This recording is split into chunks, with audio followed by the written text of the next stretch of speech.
It's Cash Color Cannabis, a high level of conversation on LivehiphopDaily.tv, sponsored by Fronto Republic brand. And I got my first guest in the building, man. What's up, Kyle? What's up, man? How you doing? Brother, I'm good, man. We just had a really good conversation. I know you're a graduate of Boston University. Congratulations. Yes, sir. I'm a graduate of Boston Streets, Mattapan. Streets from the degree. From the streets. Yeah, how'd you get to BU from Georgia? That's like such a weird jump to me. Like, why BU and not University of Georgia?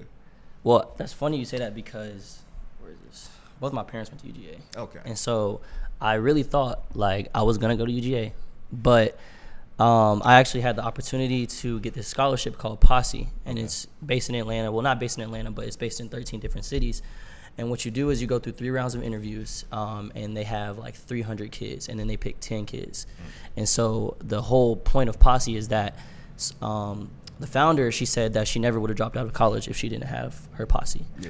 And so I went through 3 rounds of interviews, that's what's up. I feel it. And one of the schools that I got selected, well, I had to select was Boston University, so I ended up going there. Yeah. And so there's like a whole contingent of kids from the Atlanta area that are in Boston that go to Boston University because of that program. You talk about culture shock, because let me tell you something. Growing up in Boston is the exact opposite of growing up in Atlanta.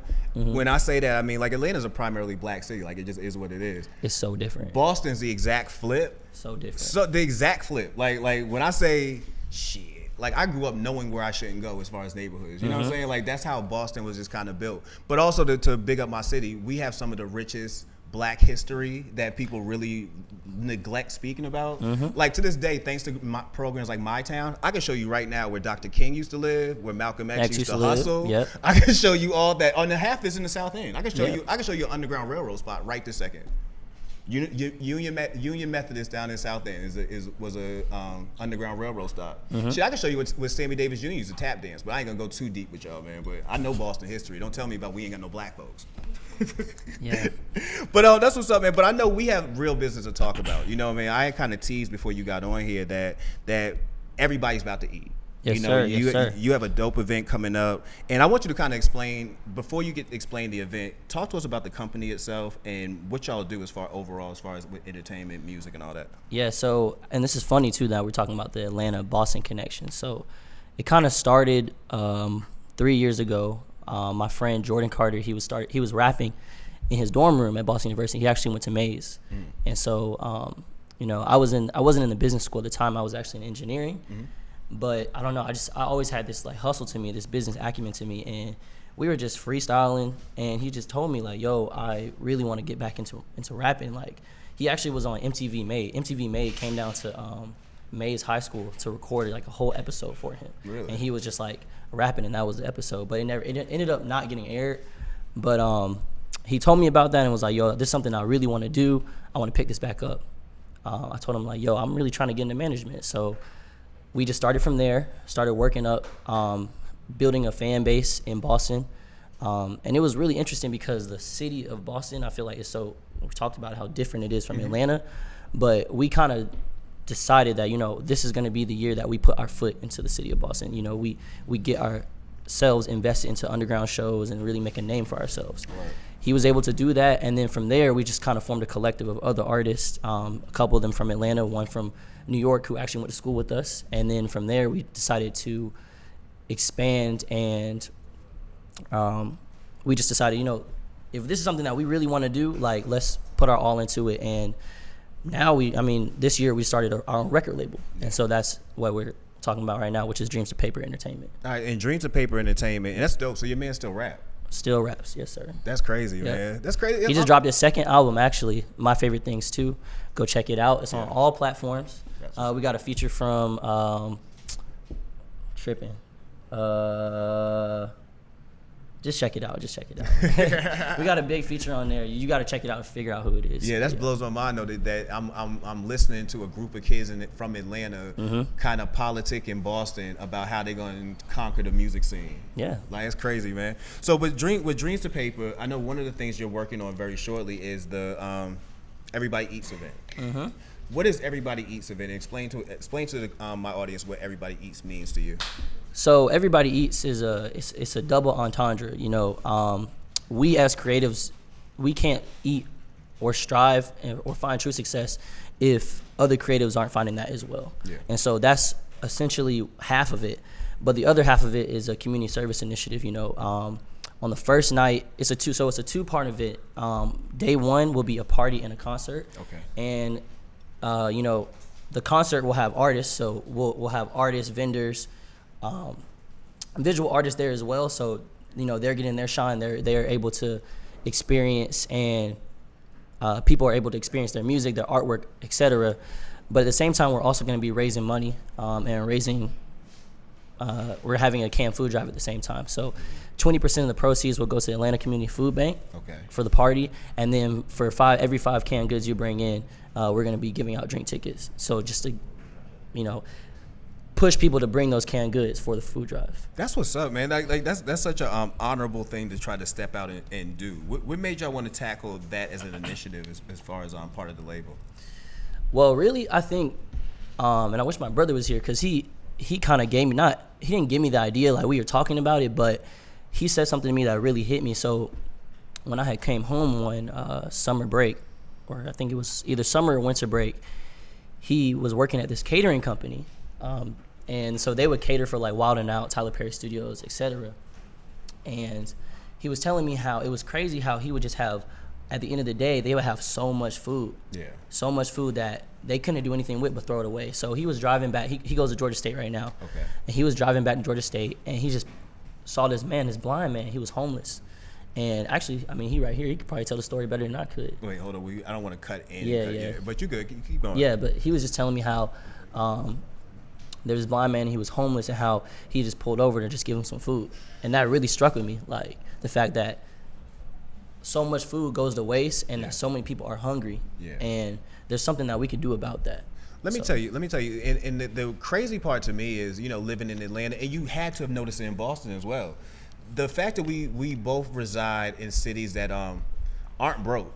Yep. Yet we have such a huge population of homeless people living on these streets. It's almost, being downtown and we record down here, we have to see it on a regular basis, where you walk outside and people will be literally sleeping on the floor and the ground, and nobody's really paying no mind. Yeah. Yeah, that's it's crazy. I was in LA actually. It's even worse out there. Like, Skid Row. People just be like out in the street, sleep. Middle of the day. Yeah, we getting close to that because you go down Edgewood right now. You go underneath that bridge by BQE. Yeah, that's borderline Skid Row, especially on Saturday and Sunday. Like that's almost like it's not. I keep saying almost. That is sad to see. You know what I'm saying? Especially when you see the amount of money that goes up and down that block. You know what I'm saying? From BQE to every single restaurant and every single club that happens between that little block area, right. And to know that to get to those areas, you walk over people.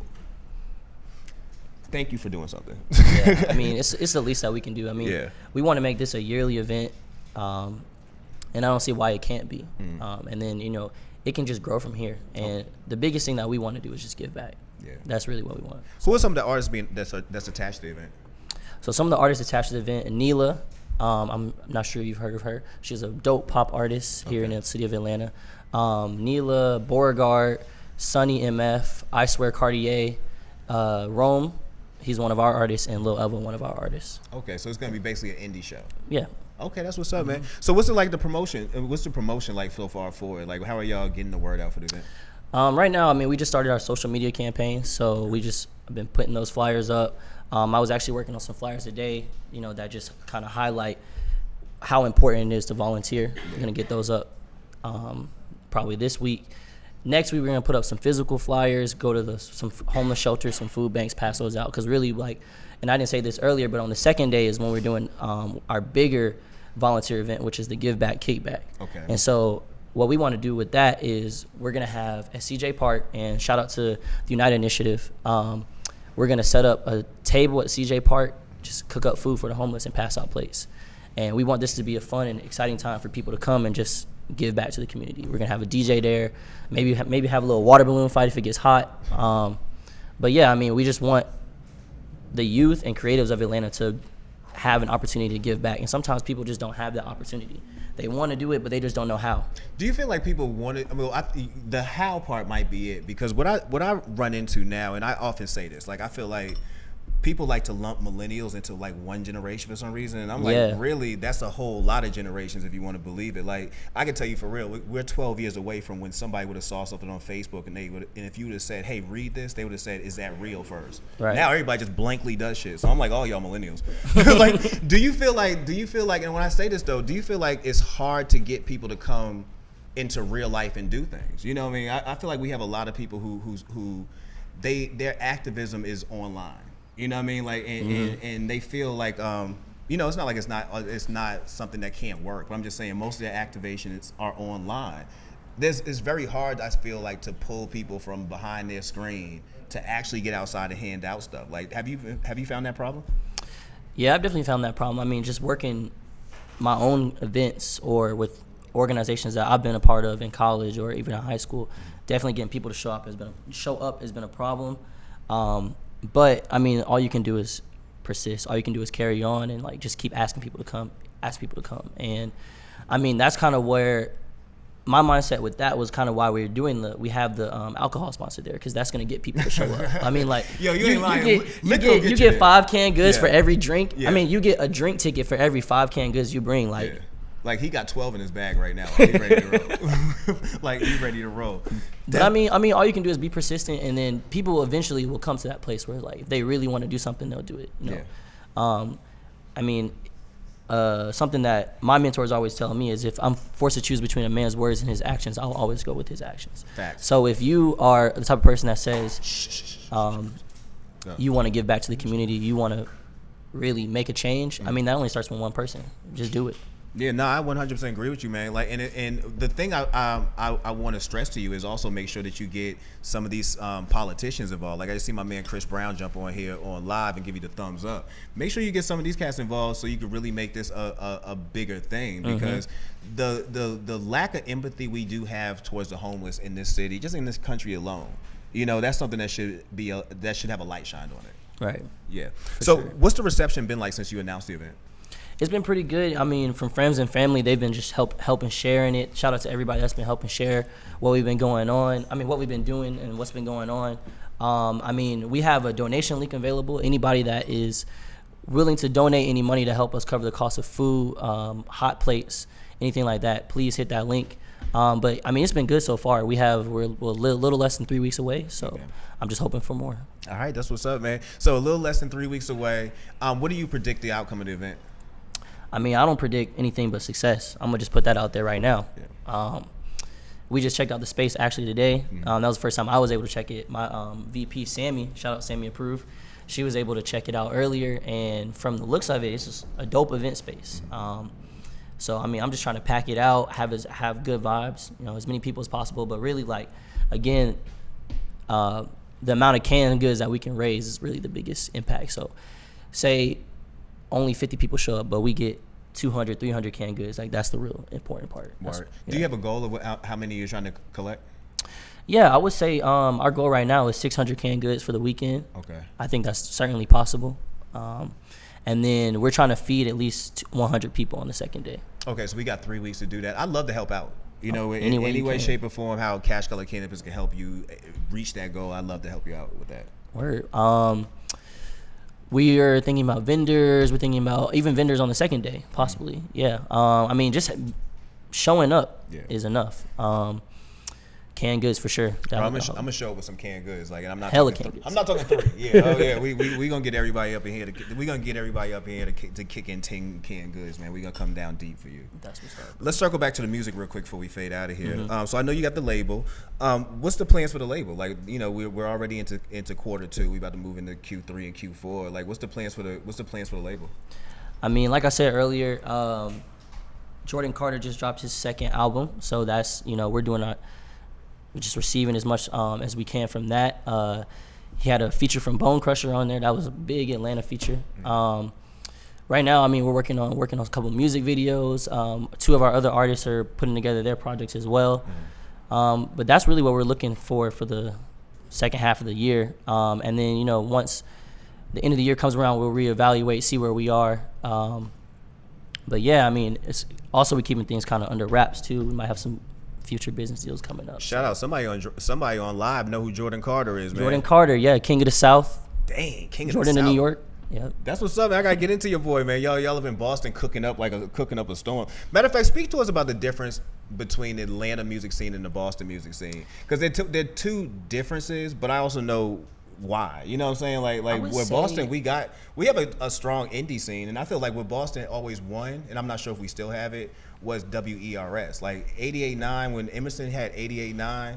That was literally like our Hot 97. Like we had Clinton Sparks was a DJ, Static Select. I was in high school listening to Static Select and Clinton Sparks like break records. You know what I'm saying? That was crazy, and they wasn't just breaking national records. It was Crumb Snatcher, it was Gurus, it was Boston artists. You know what I'm saying? So, but I don't know if we have that no more. I mean, from my experience, the closest thing that I saw to it was like the underground shows, and then also just seeing the rise of Cousin Stiz when I was in Boston. So like Cousin Stiz, yeah, Stiz, Lino, Michael Christmas. So their manager actually went to BU, and so what happened was they used to have these like hip hop, the BU hip hop group would have these like open mics on Fridays, like Freestyle Fridays or whatever. And so Stiz and Christmas would pull up, just start rapping, and then from there, I think the dude's name is Tim. He just kind of took off with them. But that's crazy. Tim still manage Tim LaRue. Tim LaRue. Yep. Yeah, I remember. You remember he used to write for I want to say The Source or something like that. I'm a writer. I think he writes for like Pigeons and Planes maybe. I don't know, somebody, but yeah, he was definitely plugged. And I kind of saw. I wasn't in school when he was there. I was there. So he was the president of like BU Hip Hop, and then one of the newer presidents I was able to get cool with, and that's kind of how I figured everything out. But I would say the underground scene is really different in Boston compared to Atlanta. It's not as collaborative at all in Boston. Like people be on some like I don't want to see you shine type shit. Do you see how small our streets are? Like ain't nobody trying to like, you know what I mean? Yeah. We ain't nobody trying to like jump all in somebody else's lane. The lane is like already tight. But at the same time, if people had more of a collaborative spirit, I feel like the city would be so much farther, like in the music that they put out. Like, think about Boston artists now that are like big. Like, you could really think of Stiz. Yeah, because when I think about the scene, like, growing up, I always knew that The Source was from Boston. Like, I knew Dave Mays, I knew Zeno. Like, that was a Boston thing. It was always hidden for the longest, and I felt like that was a problem, too. Because by the time they exposed that it was part of a Boston thing, it was Zeno using it for his own purposes to get at Eminem. You know what I'm saying? So at that moment, it's like, all right, now we know it's from the Bean, but nobody cares at this point because you done dragged it all the way down into the ground. But we've had them. Smoke Bolger was always popping. We got cat even down here. God, I forgot bro name, man, but he from Roxbury. He down here. What's up? Oh, that was my boy Hinos. Oh yeah, without yeah, but yeah, we definitely there's definitely a good scene. There's definitely a lot of talent in the Bean, and I can't wait to see that kind of flourish. Shout out to Terminology too. Like there's a lot of like lyrical talent in the Bean. I'd love to see it come out, man. But I mean, from my experience, I feel like if the city just had more of a collaborative effort, like in Atlanta, because I feel like here people aren't afraid to collab. No, creatives aren't afraid to collab. Everybody wants to see everybody eat because ultimately that just adds to the success of the city. But like my issue with Atlanta is they over collab. Like people sit here and want to collab all day and put nothing out. You know what I'm saying? Like let's sit in the studio all day and come up with as many ideas as possible and just keep them here. Well, content is king, so. All right, bro. No, I appreciate you coming through. I got another person sliding through in a second, man. So before you fade out of here, let us know how people can get involved with the event because it is an amazing event.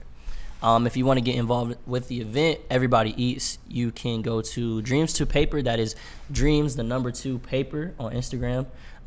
Click the link in our bio, and then there's a sign-up link if you want to volunteer on the second day. There's also a ticket link if you want to buy tickets for the first day. Yeah, that's how you can do it. That's what's up, man. Well, I appreciate you falling through. And I'm gonna definitely wish you much success on the event. And like I say, hold me to my word. I'm gonna bring you some. I'm gonna bring you some canned goods. I'm gonna bring you some people. Nicole, you gonna volunteer with me? Okay, she didn't sound excited about that. We gonna volunteer too. And there's a donation link as well if anyone wants to donate. We're accepting all monetary donations. We're also reaching out to any vendors, food vendors that if y'all want to pull up to the Give Back, Kickback, and pass out food as well. We're down for it all. So. Are you doing infused foods? 'Cause I know a lot of infused chefs. Homeless people eat. Yeah, I don't know. Yeah, I'm not gonna pretend like they won't eat an edible. Like they will, but I don't know if that's We'll have to think about it. Yeah, think about that, man. Because let's not cut off our nose to spite our faces. Maybe year two. Maybe year two. Honestly. Because I have my man, shout out Chef Scott Lee Ennis. Scott Lee Ennis came up here and made amazing ramen for us, man. Matter of fact, it wasn't infused ramen. No, it wasn't infused. Okay. But I went to one of his infused dinners, and yeah, bro, he could put it together. So I'm like, it's not bad. Yeah, it's not a bunch of Oreo cookies and shit. You know what I mean? like they can hook it up. My boy, man. I think this time around we're gonna keep the food clean. Gotcha. But hey, we got plenty of other events we can collab on. Honestly. Look, I ain't gonna put you in the newspapers for your first event like that, man. I appreciate you. Appreciate you for coming. Appreciate y'all having me. No doubt, and that's Cash Color Cannabis, a high level of conversation.